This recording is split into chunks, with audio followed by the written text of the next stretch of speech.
Sama-sama kita bikin fakta integritas. Kalau nipu rakyat, hukuman mati.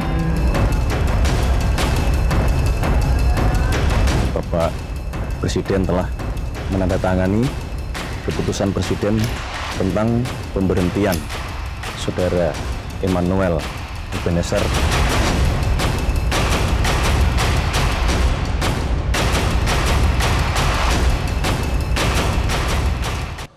Usai resmi mengenakan rompi oranye KPK, Emmanuel Ebenezer dicopot dari posisinya sebagai Wakil Menteri Ketenagakerjaan. Padahal Noel sempat memohon kepada Presiden Prabowo untuk dimaafkan dan memberinya pengampunan.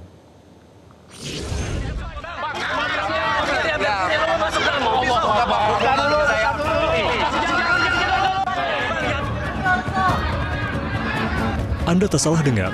Noel Ebenezer yang kini tak lagi jadi Wakil Menteri Ketenagakerjaan karena tersandung kasus dugaan pemerasan termehek-mehek memohon Presiden Prabowo Subianto untuk diampuni. Sayang, bukannya dapat ampunan, Presiden Prabowo justru mencopot Noel dari jabatannya. Presiden pun disebut sudah menaikkan surat pemberhentian Noel.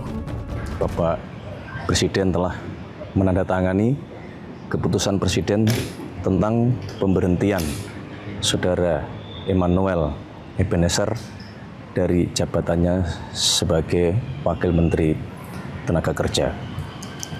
Selanjutnya kami menyerahkan seluruh proses hukum untuk dijalankan sebagaimana mestinya dan kami berharap ini menjadi pembelajaran. Soal pemberantasan korupsi, Presiden Prabowo memang tak pernah main-main. Ia bahkan mengaku setiap eselon birokrasi dan institusi pemerintahannya tak luput dari masalah korupsi. Ini bukan fakta yang harus kita tutup-tutupi. Setelah 299 hari saya memimpin pemerintahan eksekutif, saya semakin mengetahui berapa besar tantangan kita. Berapa besar penyelewengan yang ada di lingkungan pemerintahan kita. Hal ini tidak baik, tapi harus saya laporkan. Usai menjalani pemeriksaan di KPK, Noel Ebenezer sempat melontarkan permohonan maafnya kepada Presiden Prabowo dan membantah dirinya jadi pelaku pemerasan. Saya juga ingin mengklarifikasi bahwa saya tidak di OTT. Pertama itu, kedua, kasus saya bukan kasus pemerasan, agar narasi di luar tidak menjadi narasi yang kotor yang memberatkan saya. Dalam banyak kesempatan, Noel Ebenezer kerap menyerukan hukuman mati terhadap para koruptor tanpa kompromi. Dan akankah Noel tegak lurus dengan pernyataannya? Berani nggak sama-sama kita bikin fakta integritas? Kalau nipu rakyat, hukum mati. Kalau korup, hukum mati. Berani nggak? Sebelumnya KPK mengungkap Noel mendapatkan uang 3 miliar rupiah dari bawahannya yakni IBM. IBM yang dijuluki Sultan itu disebut memberi Noel uang untuk keperluan renovasi rumah. KPK menjelaskan julukan Sultan merujuk pada Koordinator Bidang Kelembagaan dan Personil K3 sebagai orang yang dinilai menampung banyak uang di Ditjen Binwas K3. Ketua KPK Setio Budianto mengatakan uang dari IBM merupakan hasil pemerasan kepada perusahaan dan pekerja di sektor K3 dan diberikan ke Noel untuk biaya renovasi rumah.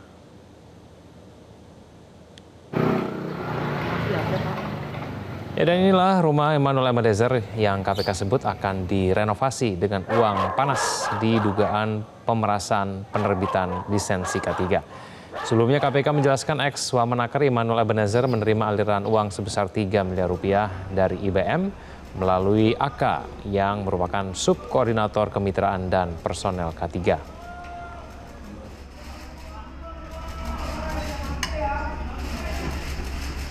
Kemudian sejumlah uang tersebut mengalir kepada pihak penyelenggara negara yaitu IEG sebesar 3 miliar pada bulan Desember 2024. Kemudian FAH dan HR sebesar 50 juta per minggu.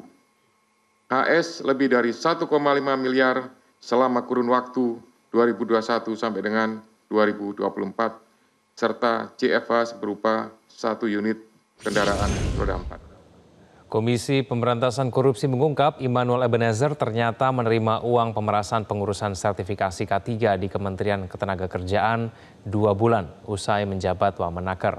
Noel mulai menjabat sebagai Wamenaker pada Oktober 2024. PLT Deputi Penindakan KPK Asep Guntur Rahayu mengungkapkan permintaan uang oleh Noel dilakukan pada November, kemudian penerimaan uang dilakukan pada Desember 2024. Alih-alih menghentikan praktik culas di Kementerian Ketenagakerjaan, Noel yang baru mengetahui pemerasan tersebut justru membiarkan, meminta bahkan menerima aliran dana sebesar 3 miliar rupiah pada Desember 2024. Sebagai di dalam jabatannya sebagai wakil menteri itu punya fungsi kontrol. Seharusnya setelah dia tahu bahwa ada proses yang tidak benar di dalam pengurusan K3 ini, sertifikasi K3 ini, dengan kewenangan yang dimilikinya, dia harusnya segera melakukan upaya untuk menghentikan atau menghentikan proses-proses pemerasan ini. Tetapi pada kenyataannya justru setelah dia mengetahui kemudian dibiarkan, bahkan meminta kan ada sejumlah uang, kemudian juga ada motor gitu ya dari sana. Nah di sanalah gitu, fungsi kontrolnya tidak dijalankan, kewenangan yang ada pada dirinya itu tidak dijalankan.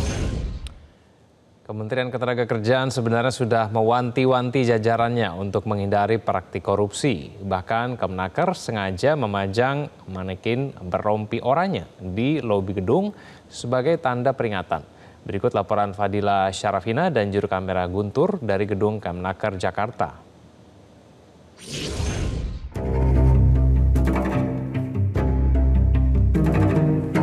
Ya pemirsa, tidak habis-habisnya para pejabat ini diperingatkan untuk tidak melakukan tindakan-tindakan koruptif. Salah satunya tentunya ada di sini, yaitu di Kementerian Ketenagakerjaan. Meskipun saat ini lobinya sedang terkunci, namun kalau kita bisa mengintip sedikit ke dalam, tepatnya di bagian lobi dari Kementerian Ketenagakerjaan ini, kita bisa melihat bahwa di area lobi ini ada patung yang terlihat menggunakan rompi orange khas dari tahanan KPK. Di patung ini juga ada tulisan yang menunjukkan jangan sampai memakai rompi ini.